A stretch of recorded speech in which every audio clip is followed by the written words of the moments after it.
Novinarstvom se bavim već 35 godina, dakle počela sam svoj novinarski rad u jednom sasvim drugačijem vremenu,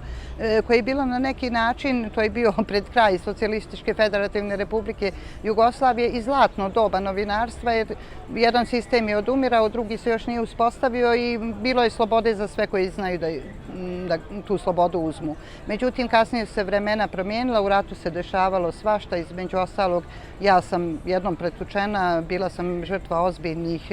prijetnji likvidacijom, zbog čega sam morala pobjeći, a kada je došlo poslijeratno vrijeme,